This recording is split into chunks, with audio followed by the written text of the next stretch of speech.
राम राम। गोस्वामी तुलसीदास जी के विषय में कुछ भी बताना अर्थात सूर्य को रोशनी दिखाना, दिया दिखाना। गोस्वामी तुलसीदास जी अयोध्या में रहते थे। एक दिन सरयू किनारे प्रातः भ्रमण कर रहे थे। इतने में उन्हें एक घर से एक स्वर सुनाई दिया।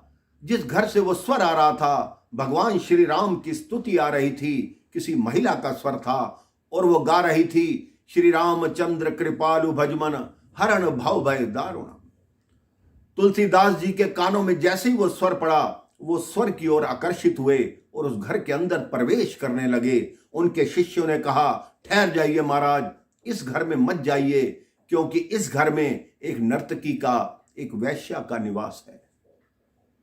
तुलसीदास जी ने कहा, क्यों ना जाऊं, वो कर तो प्रभु नाम का स्मरण रही है, मुझे उसके घर के अंदर जाने में कोई आपत्ति नहीं। तुलसीदास जी ने गए और देखा कि एक बड़ी सुंदर महिला बाजा लेकर भगवान राम की स्तुति कर रही है। उन्होंने कहा, बहुत अच्छा गाती हो बेटी, लेकिन जो ये कार्य करती हो इसको छोड़ दो और प्रभु नाम का स्मरण करो। उन्होंने कहा कि मैं प्रयास करूंगी। कुछ वर्ष बीते। तुलसीदास जी काशी में कथा कर रहे थे, तो वहां पर उन्होंने उसी महिला को देखा। तुलसीदास जी देखते ही पहचान गए और उसे कहा, पुत्री आगे आओ और वही भजन यहां पर गाओ। जैसे ही उसको बुलाया, ब्राह्मण और साधु पीछे हटने लगे कि इसके संपर्क में हम नहीं बैठ सकते, ये तो अशुद्ध है, एक वैश्या है, इसके सामने हम नहीं बैठेंगे। तुलसीदास जी ने कहा, आप एक बार इसके मुख से सुन तो लीजिए, इसका स्वर तो सुनिए। तो तुलसीदास जी ने कहा, तुम गाओ बेटी। उस महिला ने फिर वही स्वर लगाया, श्री रामचंद्र कृपालु भजमन हरण भव भय दारुणम। प्रभु राम की स्तुति गाई तो तुलसीदास जी की आंखों से आंसू बहने लगे।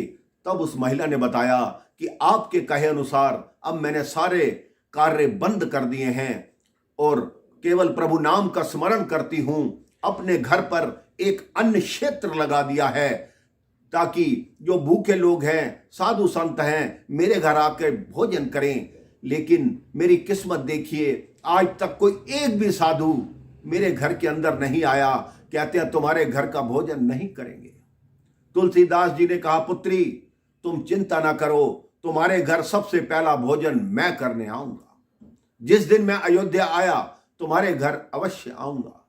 कुछ समय बाद तुलसीदास जी प्रातः सरयू किनारे सैर कर रहे थे, अयोध्या पहुंच गए थे, तो वो सीधा वासंती के घर गए।